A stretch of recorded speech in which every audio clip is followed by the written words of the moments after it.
어린아이 같은 신앙생활, 이런 제목으로 말씀을 나누려고 합니다. 우리가 하나님의 은혜를 받으면 나이가 아무리 들었어도 어린아이같이 됩니다. 얼굴에 웃음이 가득하고 찬송이 입에서 나오기 시작합니다. 작은 일들에도 큰 소리로 감탄하며 기뻐합니다. 다른 사람들에게 자기의 기쁨을 나눌 뿐만 아니라 상대방의 아픔을 자기 것처럼 나누어 짊어지려고 합니다. 은혜를 받으면 그동안 덧입혀 있던 묵은 때가 벗겨나가기 시작합니다.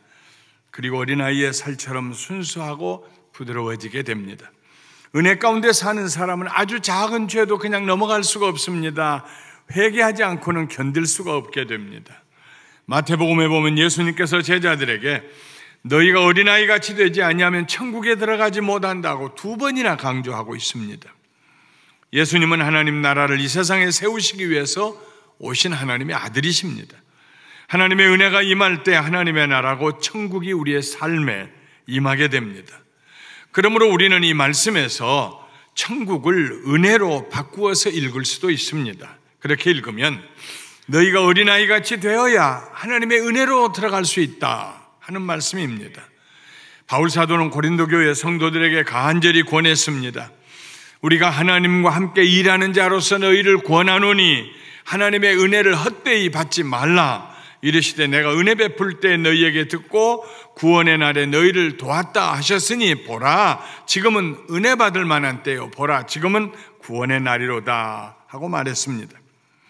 신앙생활을 잘하려면 하나님의 은혜 가운데로 들어가야 합니다. 은혜가 아니고는 신앙생활을 잘할 수가 없어요. 은혜 가운데 머물러 있지 아니하면 신앙생활을 잘할 수가 없어요. 그렇게 되려면 은혜 가운데 머물러 있으려면 하나님 앞에서 우리가 어린아이들처럼 되어야 합니다. 오늘 저는 어린아이들에게서 발견할 수 있는 많은 좋은 점들 가운데 3가지를 여러분들과 함께 나누려고 합니다. 첫째로 어린아이들은 겸손합니다. 예수님께서 제자들과 함께 이스라엘의 최북단에 있는 가이사라 빌립보 지역에 올라가셨습니다. 거기에는 로마의 황제들을 숭배하는 황제 신전들이 있던 곳입니다. 지금도 그런 유적들이 남아 있습니다. 거기에서 예수님이 제자들에게 물으셨습니다. 너희는 나를 누구라 하느냐? 베드로가 하나님의 감동하심을 받고 대답합니다. 주는 그리스도시요 살아계신 하나님의 아들이십니다. 주는 우리가 기다리던 하나님이 보내시겠다고 약속하신 기름 부음 받은 자 메시아 곧 우리를 구원하실 그리스도이시요 하나님의 아들이십니다. 예수님께서 베드로를 칭찬하시며 말씀하셨습니다. 내가 천국 열쇠를 너에게 주리니 네가 땅에서 무엇이든지 매면 하늘에서도 매일 것이요 네가 땅에서 무엇이든지 풀면 하늘에서도 풀리리라. 그날 이후로 제자들의 관심사는 천국이 되었습니다. 천국은 문자적으로 읽으면 하늘의 왕국이라는 말입니다. 제자들은 왕국이라는 말을 예수님에게서 들을 때에 즉시로 사회적인 지위와 권력에 연결시켰습니다. 왕국에는 왕이 있지요. 그 아래는 신하와 관리들이 있습니다. 벼슬의 높이가 다릅니다. 제자들은 예수님을 왕으로 생각하고 있었습니다. 예수님이 왕이 되어 다스리시는 새로운 왕국이 곧 건설될 것이라고 기대하고 있었습니다. 이제 남은 것은 제자들에게 어떤 지위가 주어지느냐, 누가 더 높으냐, 누가 더 낮으냐, 이런 관심이 전부였습니다. 견디다 못하고 제자들이 예수님에게 넌지시 물었습니다. 천국에서는 누가 큽니까? 차마 천국에서 내 지위는 어떤 것이 될까요? 묻기가 쑥스러워서 천국에서는 누가 큽니까? 하고 물었습니다. 예수님께서 제자들의 마음속에 숨어있는 동기를 읽으셨습니다. 그래서 한 어린아이를 불러다가 제자들 가운데 세우시고 이렇게 말씀하십니다. 진실로 너희에게 이르노니 너희가 돌이켜 어린아이들과 같이 되지 아니하면은 결단코 천국에 들어가지 못할. 너희가 돌이켜서 180도 자세가 변화되어서 어린아이같이 되지 아니하면은 결단코 천국에 들어가지 못하리라. 하늘의 왕국에 들어가지 못하리라. 그러므로 누구든지 이 어린아이와 같이 자기를 낮추는 사람이 천국에서 큰 자니라. 어린아이들은 지위에 관심 없습니다. 어린아이들은 권력에 관심이 없습니다. 어린아이들은 처음부터 낮은 곳에 자기를 둡니다. 어린아이들이 비집고 들어와서 관심을 끌기 위해서 하지 않습니다. 그런 아이들은 어린아이가 아닙니다. 이미 크고 있는 아이입니다. 정말 어린아이들은 지위나 권력이나 권세에 관심 없어요. 낮은 곳에 있어요. 변두리에 있어요. 언저리에 있어요.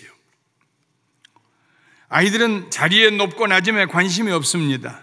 아이들은 비교의식 때문에 고통당하지 않습니다. 아이들은 내가 입은 옷이 저 아이 입은 옷보다 비싼가 싼가 이것 때문에 머리 쓰지 않습니다. 그저 부모님의 따뜻한 사랑과 관심만 있으면 족합니다. 그러나 아이가 자라서 성인이 되는 동안에 서서히 비교의식의 노예가 되기 시작합니다. 그러면서 기쁨과 행복을 잃어버립니다. 겸손이 사라지고 교만이 들어옵니다. 교만은 자족하지 못한 마음의 겉모습입니다. 뭔가 마음으로 만족이 없을 때 그 사람은 밖으로 교만하게 보입니다. 교만은 열등의식의 껍질입니다. 난 남보다 못하다, 이 일로 인해서 이 감정으로 고통을 받는 사람은 남 앞에서 그 사람보다 더 나은 것처럼 교만한 모습을 보입니다. 모든 일에 자족하고 감사하는 사람, 부족함이 없는 사람은 교만한 모습을 보일 필요가 없습니다. 있는 그대로 사는 것이 편안합니다. 교만한 사람은 하나님의 은혜를 받을 수가 없습니다. 은혜를 받으려면 먼저 교만이 무너져야 됩니다. 왜냐하면 교만은 껍데기이기 때문에 이 껍데기가 깨지지 아니하고는 은혜의 피가 그 속에 젖어 들어갈 수가 없습니다. 그래서 하나님은 은혜를 부어주시기 위해서 먼저 우리의 교만을 깨뜨리실 때가 있습니다. 저 사람 이제 망했다 싶었는데 하나님 앞에 교만이 깨어진 그 사람이 오히려 평안 가운데서 하나님의 은혜를 노래하는 모습을 볼 수가 있습니다. 교만한 사람은 거북이 잔등과 같아서 한 해 하나님의 은혜를 받을 수가 없어요. 물방울이 거기 머물 수가 없어요. 흘러내립니다. 그러나 겸손한 사람은 속이 깊은 그릇과 같아서 하나님의 은혜를 넘치게 받습니다. 어린아이같이 겸손해야 천국에 들어갈 수 있다는 말씀의 뜻이 여기에 있습니다. 하나님의 은혜를 사모하는 사람, 하늘의 왕국에 들어가는 일을 소원하는 사람은 먼저 교만을 버려야 합니다. 너희가 돌이켜 어린아이들과 같이 되지 아니하면 결단코 천국에 들어가지 못하리라. 교만한 사람은 모든 축복을 당연하게 생각합니다. 교만한 자식은 부모의 수고와 사랑을 당연하게 생각합니다. 부모님이 나한테 뭐 해준 게 있어요? 교만한 자식은 그렇게 말합니다. 부모가 해준 게 왜 없습니까? 목숨 걸고 세상에 태어나게 했고 먹이고 입히고 돌보고 부모가 해준 게 얼마나 많습니까? 어떻게 부모님이 나한테 해준 게 뭐가 있어요? 어떻게 그런 얘기를 할 수 있습니까? 나는 많이 받아야 한다. 부모는 나를 위해 더 많이 수고해야 되고 더 많은 재물을 모아서 나한테 물려줘야 된다. 그리고 그런 일을 당연하게 생각한다면 그는 교만한 사람입니다. 교만한 지도자는 백성들의 수고와 섬김을 당연하게 생각합니다. 당연한 대접을 받지 못한다고 생각할 때 사람들은 원망하고 불평하고 가슴에 분노가 치밀어 오릅니다. 그러나 세상에 당연한 것은 아무것도 없습니다. 우리는 당연한 것을 받을 만한 자격이 없습니다. 당연한 것을 받아야 된다고 생각하는 사람은 평생 하나님의 은혜를 깨닫지 못합니다. 은혜는 선물이기 때문입니다. 우리의 존재나 생명이나 지위나 소유 가운데 어느 한 가지도 당연한 거 없습니다. 두 발로 서 있는 것조차도 당연한 거 없습니다. 바울은 교만한 자들을 이렇게 책망했습니다. 누가 너를 남달리 구별하였느냐? 네게 있는 것 중에 받지 아니한 것이 무엇이냐? 네가 받았은즉 어찌하여 받지 아니한 것 같이 자랑하느냐? 너에게 있는 것 중에 선물로 받지 않는 것이 뭐가 있느냐? 왜 받지 않는 사람처럼 자랑하느냐? 왜 교만하느냐? 하나님의 은혜 가운데 들어가기 위해 우리는 교만을 버려야 합니다. 당연히 내가 대접받아야 한다는 생각도 버려야 합니다. 모든 것이 선물입니다. 은혜입니다. 하나님께서 우리에게 주신 선물들입니다. 예수님께서 너희가 돌이켜 어린아이들과 같이 되지 아니하면 하고 말씀하실 때 이 돌이킴은 바로 교만으로부터의 돌이켜 겸손하게 되는 것을 말합니다. 그래야 하나님의 은혜 가운데 들어갈 수 있기 때문입니다. 그래야 천국에 들어갈 수 있기 때문입니다. 사랑하는 감사가족 여러분, 하나님의 나라 갈 때까지 나는 당연한 것을 받고 있다는 생각 버리고 아침도 저녁도 밤에 잠이 드는 것도 먹는 것도 입는 것도 깨닫는 것도 모든 관계, 모든 것이 다 하나님의 은혜입니다. 이렇게 사시기를 주님의 이름으로 축원합니다. 둘째로, 어린아이들의 마음은 단순합니다. 아이들의 마음에는 간사함이 없습니다. 때때로 아이들은 꾸밈없이 자기 생각을 표현하여 어른들을 당혹스럽게 할 때가 있습니다. 아이들 눈이 제일 정확해요.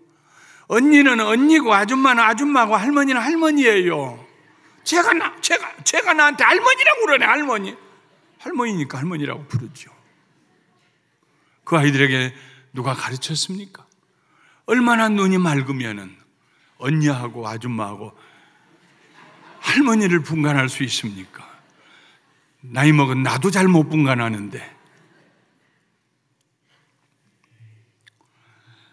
싫은 것은 싫고 좋은 것은 좋다고 직설적으로 말합니다. 어린아이들은.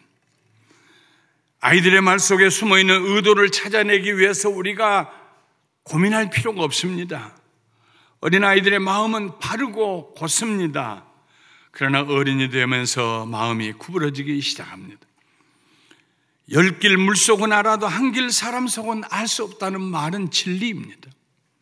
사람의 마음은 99고개보다도 더 많이 구부러져 있습니다. 제자들의 마음이 그랬습니다. 주님, 하늘 왕국이 임한다고요. 그 왕국에서 제가 얻을 자리는 무엇이지요? 어린아이들 같으면 그렇게 물었을 것입니다. 그러기에 제자들은 너무나 닳고 달았습니다. 순수함이 없었습니다. 그래서 천국에서는 주님, 누가 큽니까? 하고 애둘러 물었습니다.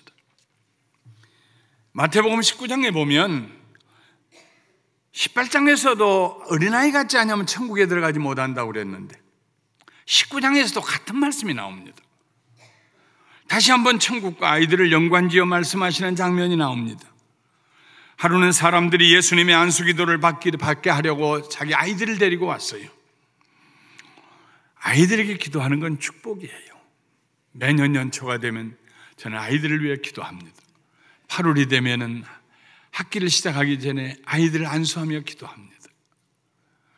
아이들을 위해 기도하는 것은 너무너무 큰 축복이에요. 그 아이들이 커서 하나님의 영광을 위해서 살도록 건강하고 지혜롭고 거룩하게 살도록. 예수님도 그 아이들에게 그렇게 축복하고 안수하고 기도하고 싶으셔서 쳐다보는데 제자들이 중간에 가로막고 나섰습니다. 그리고 부모와 아이들을 꾸짖습니다. 저리 가라고, 저리 가라고. 바쁘신데 지금 어디 여기 와서 저리 가라고. 예수님께서 제자들에게 말씀하십니다.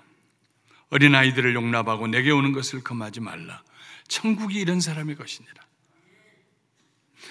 그 당시에 여인과 아이들은 관심 밖에 있었습니다. 사회적으로 중요한 존재들이 아니었습니다. 그런데 예수님은 그 아이들을 중요하게 보십니다. 이 아이들이 천국에 들어간다 하는 말씀입니다. 그리고 아이들을 안수하고 축복해 주셨습니다. 예수님의 이 말씀은 제자들에게 충격이 되었습니다.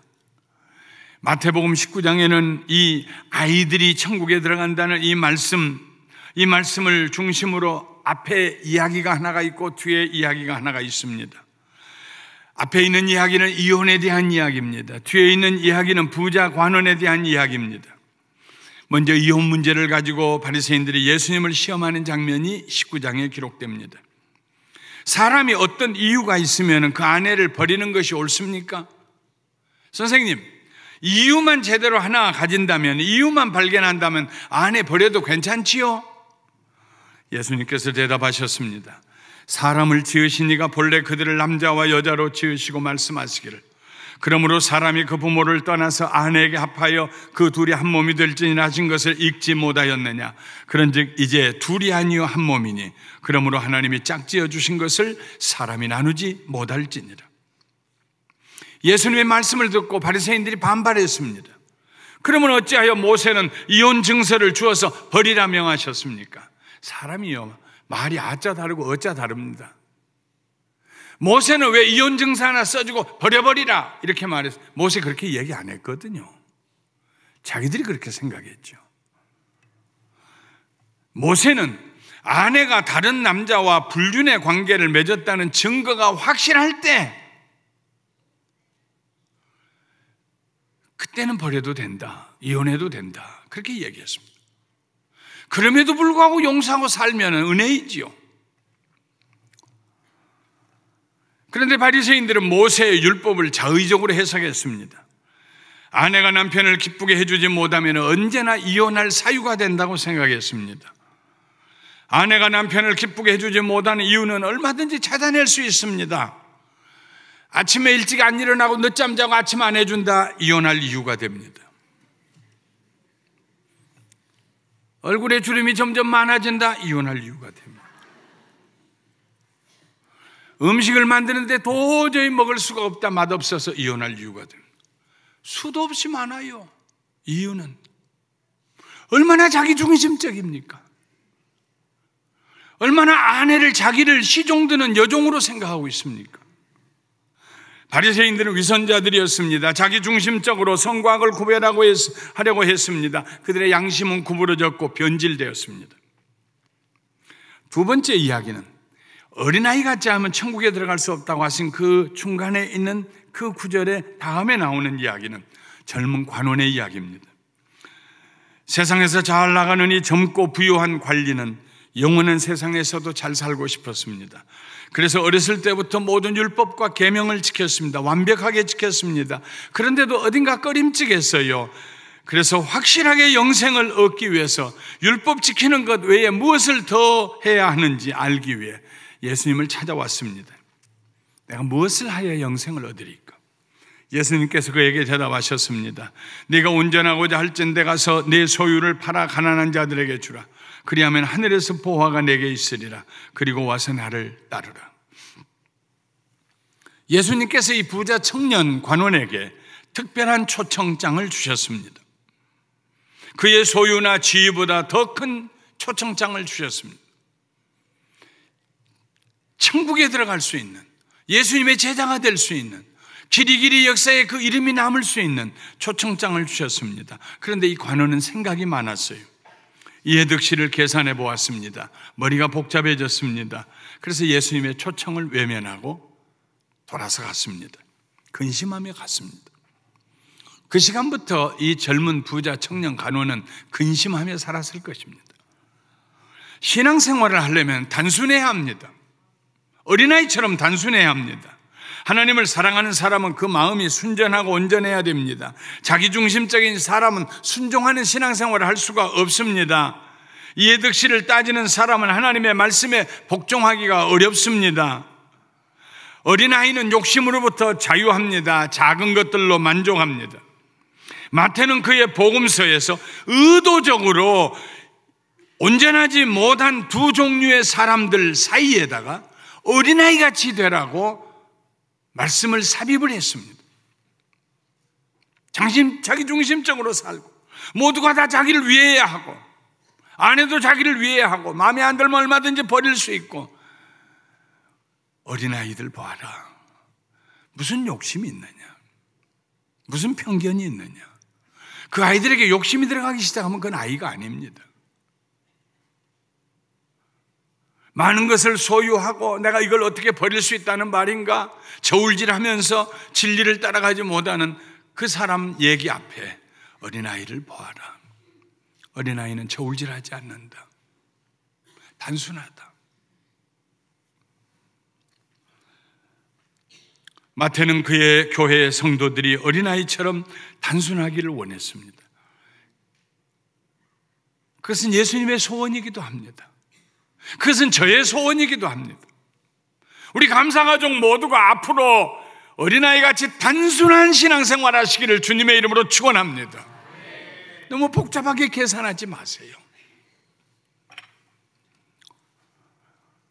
순전한 마음을 가지세요. 셋째로 어린아이에게는 절대적인 믿음이 있습니다. 아이들은 부모를 전적으로 신뢰합니다. 아이들은 부모와 함께라면 어디라도 갈 수 있습니다. 뱅크랍스를 하고 그리고 보따리 몇 개 묶어가지고 애야 가자 해도 그 아이는 걱정하지 않아요. 부모와 함께 간다면 문제 없어요. 칠흑같이 어두운 밤에도 부모님 손을 잡고 가면 무섭지가 않아요. 어머니 등 뒤에서 편안하게 잠들어요. 부모에 대한 큰 믿음이 있기 때문입니다. 우리는 하나님 앞에 어린아이처럼 절대적인 믿음을 가져야 합니다. 하나님께서 우리와 함께 하시기 때문에 두려워하지 않아야 합니다. 다윗이 가드에 사는 블레셋 사람에게 잡힌 적이 있습니다. 사실은 사울 왕을 피하여 가드로 내려가 정치적 망명을 했는데 블레셋 왕의 신하들이 다윗을 알아봤습니다. 옛날에 골리앗을 죽인 바로 그 사람입니다. 왕이요, 범새끼를 잡아다 기르고 있습니다. 저거 일찍 없애야 됩니다. 다윗의 운명이 풍전등화같이 되었습니다. 아마도 연금 상태에 들어갔을 것입니다. 그때 지은 시가 몇 편이 있는데 그 중에 하나가 시편 56편입니다. 하나님이여 내게 은혜를 베푸소서. 사람이 나를 삼키려고 종일 치며 압제하나이다. 내 원수가 종일 나를 삼키려 하며 나를 교만하게 치는 자들이 많사오니 내가 두려워하는 날에는, 인생 살면서 두려워하는 날 왜 없겠습니까? 왜 없겠습니까? 병원에 진찰 받으러 가면서 왜 두렵지 않겠습니까? 내가 두려워하는 날에는 다 같이 내가 주를 의지하리이다. 내가 두려워하는 날에는 내가 주를 의지하리이다. 내가 하나님을 의지하였은즉 두려워하지 아니하리니 사람이 내게 어찌하리이까? 사람이 내게 어찌하리이까? 다윗은 여호와 하나님께서 그의 목자가 되시기 때문에 그에게 부족함이 없다고 단순하게 믿었습니다. 하나님께서 그의 산성이 되시기 때문에 천천만만의 원수들이 진을 치고 덤벼들어도 그는 편안히 잠들 수가 있었습니다. 하나님께서 그와 함께 하시기 때문에 어떤 경우에도 두렵지 않았습니다. 다윗은 어린아이와 같은 믿음을 가지고 살았습니다. 어린아이들은 믿고 의심하지 않습니다. 근심 걱정하고 어깨같이 눌려서 엄마의 눈에서 눈물이 떨어질 때조차도 아이들은 엄마의 품에서 편안하게 잠듭니다. 부모를 믿는 믿음이 있기 때문입니다. 그러나 어른이 되면은 의심하기 시작합니다. 의심보다 더 우리를 괴롭히는 게 없습니다. 우리는 어린아이 같은 믿음을 가져야 합니다. 믿음은 상식을 초월합니다. 믿음은 바라는 것들의 실상이요 보지 못하는 것들의 증거가 됩니다. 상식에 얽매여 있으면 큰 믿음을 가질 수가 없습니다. 깊고 어두운 밤, 풍랑 때문에 아무리 노를 저어도 제자리를 맴돌고 있을 때에 예수님께서 물 위를 걸어오고 계셨습니다. 안심하라, 나다, 두려워하지 말라. 그 말씀을 듣고 베드로가 간청합니다. 주여, 만일 주님이시거든 나를 명하사 물 위로 오라 하소서. 예수님께서 오라고 명령하셨습니다. 그러자 베드로가 배에서 나와 물 위를 걸어갔습니다. 세상에 상식 밖의 일이 일어났습니다. 물 위를 베드로가 걸어갔습니다. 근데 가다가 바람 소리가 들리고 물보라가 쳐옵니다. 마음에 의심이 생겼습니다. 그리고 무서워하다가 물속에 빠져들어갑니다. 주여, 나를 구원하소서. 예수님께서 즉시 손을 내밀어 베드로를 붙잡으시며 말씀하십니다. 믿음이 적은 자여 왜 의심하였느냐? 믿음이 적은 자여 왜 의심하였느냐? 사랑하는 성도 여러분, 우리 모두가 의심하지 아니하고 하나님을 믿을 수 있는 그런 은혜를 받게 되시기를 주님의 이름으로 축원합니다. 아이들과 같은 믿음을 가진 성도들은 하나님의 구원하시는 능력을 의심하지 않습니다. 자자, 내일 일은 내일 염려하자. 하나님이 구원하실 거다. 선한 길로 우리를 인도하실 거다. 합력하여 선을 이루실 것이다. 자자, 이런 믿음 가지고 사시기를 주님의 이름으로 축원합니다. 그렇게 믿는 하나님의 자녀들이 하나님을 기쁘시게 합니다. 날마다 하나님의 은혜 가운데 들어가고 천국에 들어갑니다. 말씀을 마치겠습니다. 우리는 어린아이처럼 겸손해야 합니다. 그래야 하나님의 은혜 가운데 들어갈 수 있습니다. 어린아이처럼 단순하고 온전해야 합니다. 그래야 하나님의 나라의 백성이 됩니다. 어린아이같이 절대 신뢰의 믿음을 가져야 합니다. 그래야 하나님의 특권을, 하나님 나라의 특권을 누릴 수가 있습니다. 어린아이처럼 신앙생활하는 사람은 예수 그리스도를 닮아갑니다. 예수 그리스도 안에서 성장하고 성숙합니다. 예수님과 함께 손잡고 천국으로 들어갑니다. 하나님의 은혜 가운데로 들어갑니다. 진실로 너희에게 이르노니 너희가 돌이켜 어린아이들과 같이 되지 아니하면 결단코 천국에 들어가지 못하리라. 어린아이같이 신앙생활을 하는 것도 하나님의 은혜로만 가능합니다. 성령님의 도우심으로만 가능합니다. 그러므로 우리는 이렇게 기도해야 합니다. 성령님, 저를 도와주세요. 어린아이가 어린아이같이 되기를 소원합니다. 어린아이처럼 하나님 앞에 겸손하게 해주세요. 어린아이처럼 하나님 앞에 순전하게 해주세요. 어린아이처럼 하나님의 말씀을 절대 신뢰하게 해주세요. 그렇게 해서 하나님 나라와 하나님의 은혜 아래 들어가게 해주세요. 우리 나이가 어떻게 되었든지 간에 오늘 성령님의 도우심으로 여러분 모두 한 분도 예외 없이 어린아이같이 되시기를 주님의 이름으로 축원합니다. 축원합니다. 축원합니다.